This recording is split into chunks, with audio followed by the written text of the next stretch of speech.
Scan, the homeworld of the Helghast. A weak and ailing planet, ruled by a crumbling dictatorship.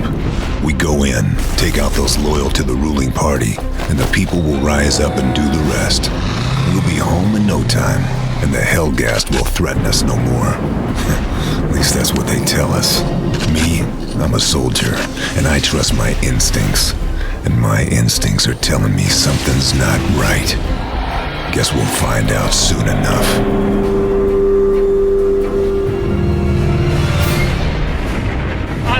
The whirlwind of our wrath. Our guns never tire, and we have beaten back the foe.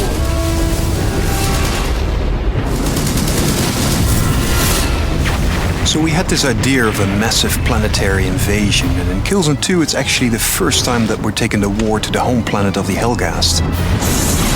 You're outgunned, you're outnumbered, and the notion is that you never quite feel safe.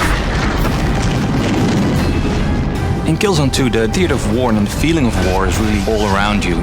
It's the ISA battlecruisers in the sky that remind you of the epic war that you're fighting on the planet, but it's also the small things like walking around Helghan planet. And we try to really entrench this feeling of war in all the different elements. Immersion for Killzone 2 is really important for us. So we removed all the distractions, such as the HUD, for example, which always sits in between the player and the actual world. We wanted to make the player feel vulnerable, so we have a lot of things going on that make him feel that he's really there. The other thing we try to do is make the player feel physically connected to the world. There is this valve that you can turn, and you use the 6-axis controller. That really makes the player feel more immersed. We've made everything first person. For example, helping a buddy up a higher area is in first person. If the player dies, the camera will fall over in first person. Because every time you pull out the camera and make a third person shot, it breaks the sense of immersion.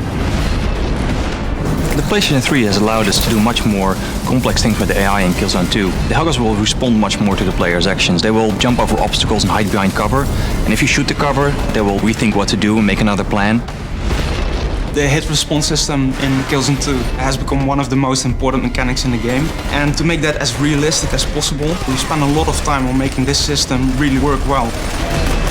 Whenever the player fires at an enemy in a certain situation, he will see a different response, which really adds to the variety of the game. We've invested a lot of time in our animation systems to get a good blend between physics-driven animations combined with mocap and hand-animated. And by doing that, we got this kind of really nice blend of viscerality to the characters. So basically, if you shoot them, everything kind of moves realistically, and we put a lot of effort in that because it's so important. Every hit in our game has got to create a very dramatic impact. You see that in the environments through loads and destructibility, but also on the characters. There's a lot of variety in how your enemies react to your bullets, and that, to us, creates a very unique and innovative gameplay experience.